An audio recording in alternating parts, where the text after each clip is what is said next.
नमस्कार, आप देख रहे हैं न्यूज़ वन इंडिया। मैं हूं आपके साथ पंकज यादव। करते हैं शुरुआत जहां पर संभल पहुंच चुकी है न्यायिक आयोग की जांच टीम और संभल हिंसा की जांच जारी है। हर पहलू पर टीम जांच कर रही है और मस्जिद के आसपास का जो पूरा एरिया है वहां पर टीम जा रही है, हर पहलू पर जांच कर रही है।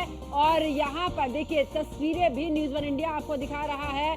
टीम पहुंच चुकी है। पूर्व डीजीपी एके जैन, रिटायर्ड आईएएस अमित भी इस दौरान इस टीम में मौजूद हैं। इसके अलावा संभल पहुंची है न्यायिक आयोग की टीम। न्यूज़ वन इंडिया भी अपने दर्शकों को पल पल की अपडेट दे रहा है कि संभल में फिलहाल क्या स्थिति है।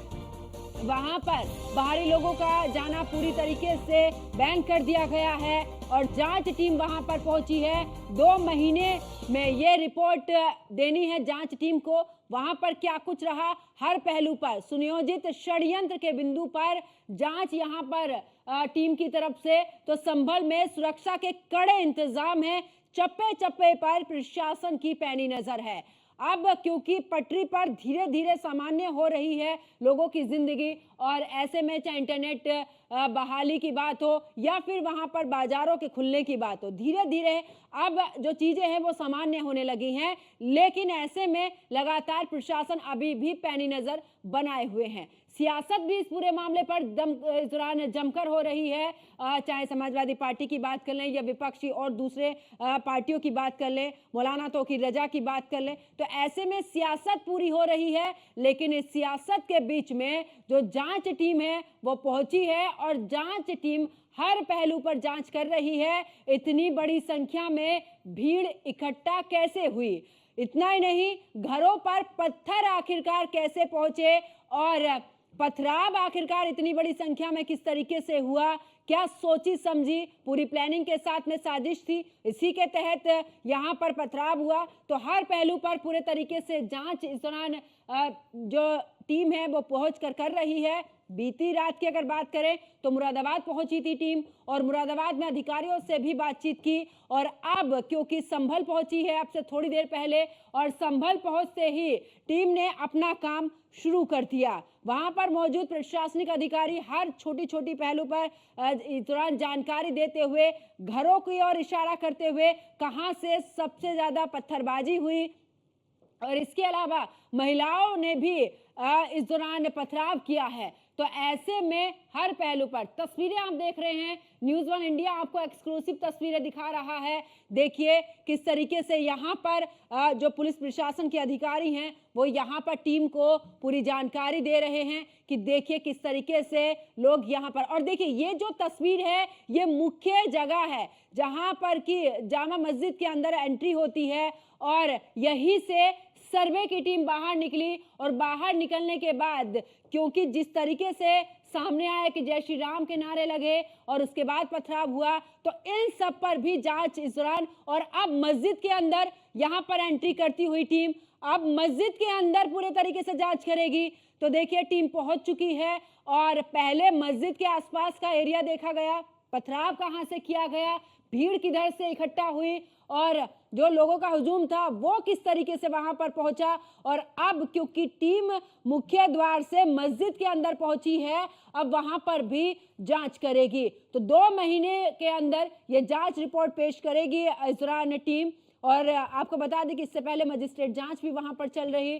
तो ऐसे में हर पहलू पर पूरे तरीके से जांच चल रही है। देखिए मस्जिद के जो मेन गेट है वहां पर पहुंच चुकी है टीम, और टीम के साथ में प्रशासनिक अधिकारी भी देखिए यहां पर मौजूद हैं। अब अंदर की तरफ एंट्री करती हुई टीम, और अब मस्जिद के अंदर पूरी तरीके से जांच होगी। और यहां पर टीम के साथ में प्रशासनिक अधिकारी भी अंदर पहुंचे, हर पहलू पर जांच करेगी आयोग की टीम। तो अब से थोड़ी देर पहले क्योंकि मस्जिद के आसपास का एरिया जो था उस पर पूरे तरीके से जानकारी ली, क्या कुछ रहा। यह भी कहा जा रहा है कि जो पीड़ित परिवार हैं उनसे भी टीम मुलाकात करेगी। आसपास में जो एरिया है जहां पर लोग मौजूद थे उन लोगों से भी हो सकता है टीम कुछ जानकारी ले, क्या कुछ रहा उस दौरान, किस वजह से हिंसा भड़की, पथराव। क्योंकि ये भी निकलकर सामने आया था कि जो दूसरे जिलों के लोग हैं वो वहां पर पहुंचे थे, उन्होंने पथराव किया है और ऐसे में कई चेहरे सामने भी आए हैं। तो इन सभी पहलुओं पर भी जांच होगी कि आखिरकार किसके कहने पर इतनी बड़ी हिंसा को आग इस दौरान दिखाई गई है। तो कुल मिलाकर अगर बात करें तो न्यायिक आयोग की टीम पहुंची और अब मस्जिद के अंदर न्यायिक आयोग की टीम मौजूद है जो कि यहां पर जांच कर रही है। और तस्वीरें हम आपको दिखा रहे हैं, इसी जगह से यानी कि इसी रास्ते से सीधा अंदर गई है न्यायिक आयोग की टीम और अब अंदर है मस्जिद के, वहां पर पूरे तरीके से जांच होगी और जांच होने के बाद ही टीम बाहर निकलेगी। तो प्रशासनिक अधिकारी भी मौजूद हैं। ऐसे में पुलिस प्रशासन ने जिस तरीके से मोर्चा संभाला और वहां पर जो हालात हैं उन्हें सामान्य करने की कोशिश भी की। ज्यादा जानकारी के लिए हमारे संवाददाता मोहसिन खान एक बार फिर से हमारे साथ में जुड़ चुके हैं। मोहसिन, देखा पहले कि जो मस्जिद के आसपास का एरिया था वहां पर टीम पहुंची, जांच वहां पर की, जानकारी वहां पर ली। अब क्योंकि मुख्य द्वार से जो मेन गेट है मस्जिद का उससे अंदर गई है टीम, अब मस्जिद के अंदर भी जांच। देखिए, बिल्कुल जाहिर तौर पर पंकज, सबसे पहले जो न्यायिक आयोग की टीम थी उसने पुलिस प्रशासन के आला अधिकारियों के साथ जो जामा मस्जिद का पिछला हिस्सा था जहां पर हिंसा हुई थी, जो हिंसा प्रभावित क्षेत्र था, सबसे पहले वहां का दौरा किया और लगातार अधिकारियों से बातचीत की और वहां पर तमाम बिंदुओं पर भी चर्चा की है। अब न्यायिक आयोग की जो टीम है वो इंतजामिया कमेटी जो है, शाही जामा मस्जिद कमेटी की जो इंतजामिया कमेटी है उनके सदस्यों के साथ जो टीम अब मस्जिद के अंदर गई है, चूंकि जहां पर वो सर्वे हुआ था और 24 तारीख को जो बवाल हुआ था सर्वे को लेकर उस जगह की भी अब वहां पर जांच हो रही है। जांच क्या हो रही है, दरअसल वो टीम वहां से जानकारी जुटा रही है कि आखिरकार जो ये अफवाह फैली थी कि हौद का पानी जो निकाला गया है, यानी कि जो वहां पर हौद बनी हुई थी, पानी की टंकी को खाली कराया गया था और वो पानी जब रास्ते पर आया था तो ये अफवाह फैल गई थी कि मस्जिद में सर्वे नहीं हो रहा है बल्कि खुदाई का काम शुरू हो चुका है। और इसी चीज को लेकर जो है न्यायिक आयोग की जो टीम है वो उस जगह को देख रही है जहां से ये पूरे बवाल की शुरुआत हुई, जहां से जिस बात को लेकर अफवाह फैली है। तो कुल मिलाकर न्यायिक आयोग की जो टीम है वो पहले तमाम पहलुओं की जांच पड़ताल कर रही है, घटनास्थल का जायजा ले रही है, हिंसा प्रभावित क्षेत्रों का जायजा ले रही है।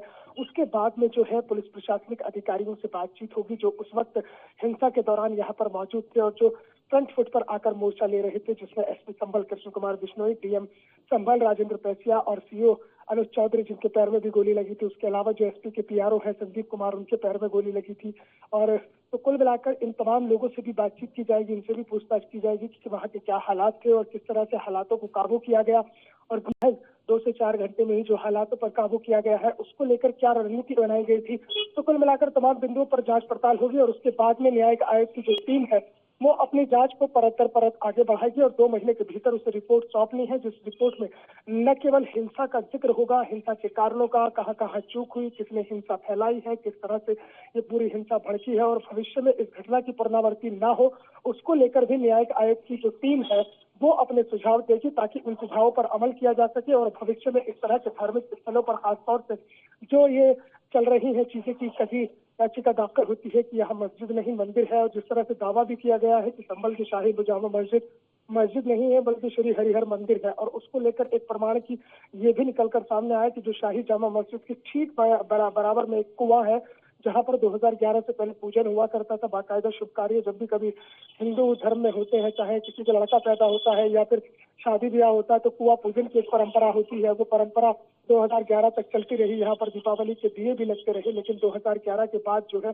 उस कुएं को लोहे की शीट लगाकर बंद कर दिया गया है। उस कुएं को भी देखा है न्यायिक आयोग की टीम ने और जहां वो लोहे की शीट लगी हुई है उसके ऊपर ताला लगा हुआ है उसे भी न्यायिक आयोग की टीम ने देखा है और इन सभी को नोट डाउन किया है। तो तमाम चीजें नोट डाउन हो रही है और उसके बाद में जो है जांच आगे बढ़ेगी। पंकज बिल्कुल मोहसिन, लेकिन ऐसे में सवाल ये भी बड़ा खड़ा होता है कि वहां पर जो स्थानीय लोग हैं उनका तो समझ में आता है, लेकिन जो बाहरी लोग आए हैं जिनको लेकर पुष्टि भी की गई है और पोस्टर में भी उनकी जो तस्वीरें हैं वो भी देखी गई हैं, तो ऐसे में क्योंकि बाहरी लोग आए हैं इसका मतलब सोची समझी प्लानिंग नजर आ रही है और इस सोची समझी प्लानिंग को ही लेकर जांच आयोग की टीम अब आगे पूरी जानकारी लेती हुई। देखिए, बिल्कुल जाहिर तौर पर इसे भी जांच में शामिल किया जाएगा कि जो जामा मस्जिद इलाके के रहने वाले लोग नहीं थे, जो जामा मस्जिद से तकरीबन 6 से 7 किलोमीटर दूर रहते थे, या फिर दूसरे जिलों से बुलाए गए हैं, जिस तरह की जानकारी निकलकर पूर्व में सामने आई है। तो ये सब न्यायिक आयोग की जो जांच समिति है वो इसे जांच में शामिल करेगी, और ये तमाम बिंदु भी शामिल होंगे कि आखिरकार इन लोगों को किसने बुलाया और किसके कहने पर ये अपने जिले को छोड़कर दूसरे जिले में आ गए या अपनी जगहों को छोड़कर दूसरे इलाके में आ गए। क्योंकि जो मरने वाले लोग हैं वो भी शाही जामा मस्जिद के पास के रहने वाले नहीं है, बल्कि 2 से 3 किलोमीटर दूर है, कोई 6 किलोमीटर दूर का रहने वाला है। तो तमाम बिंदु जांच में शामिल होने वाले हैं कि आखिरकार किसके कहने पर ये पूरी भीड़ यहाँ पर इकट्ठा हुई, दूसरे जिलों से लोग यहाँ पहुंच गए। यानी ये तो एक बार शुरुआती जांच में ये तो बिल्कुल साफ हो गया कि सुनिए जो साजिश थी, एक सोची समझी पूरी प्लानिंग थी, एक प्री प्लान था पूरा, कि जिस तरह से ये पूरी हिंसा भड़की और यहाँ पर लोगों को इकट्ठा किया गया। तो तमाम बिंदु जांच में शामिल होने वाले हैं, और इसी पर जो है चर्चा न्यायिक आयोग की टीम भी करेगी और अधिकारियों से भी इस पर बातचीत करेगी कि लोकल इंटेलिजेंस यूनिट आखिर क्या कर रही थी, लोकल इंटेलिजेंस यूनिट का इनपुट क्या था। क्योंकि जब 19 नवंबर को सर्वे हुआ था, उस दौरान भी कुछ हल्का सा वहां पर जो है लोगों की भीड़ इकट्ठा हुई थी, और वहां पर भीड़ ने जो है उसका विरोध किया था सर्वे का, जब शाम के टाइम में सर्वे हुआ था। और फिर 22 नवंबर को, यानी कि ठीक 2 दिन बाद ही जो है जुमे की नमाज में सपा सांसद जियाउर रहमान बर्क वहां पर पहुंचते हैं और एक भड़काऊ बयान देते हैं। ये बयान तब देते हैं जबकि उन्हें पुलिस प्रशासन की ओर से नोटिस भी जारी कर दिया गया था, उसके बावजूद उन्होंने बयान दिया। तो कुल मिलाकर एक परत दर परत ये यहाँ पर चलती रही, और न्यायिक आयोग बिल्कुल मोहसिन, और ऐसे में परत दर परत पर जांच इस दौरान होगी और आखिरकार क्या कुछ वजह रही है उसका पता भी चल पाएगा। बहुत बहुत शुक्रिया मोहसिन खान हमारे साथ जुड़ने के लिए, तमाम जानकारी साझा करने के लिए।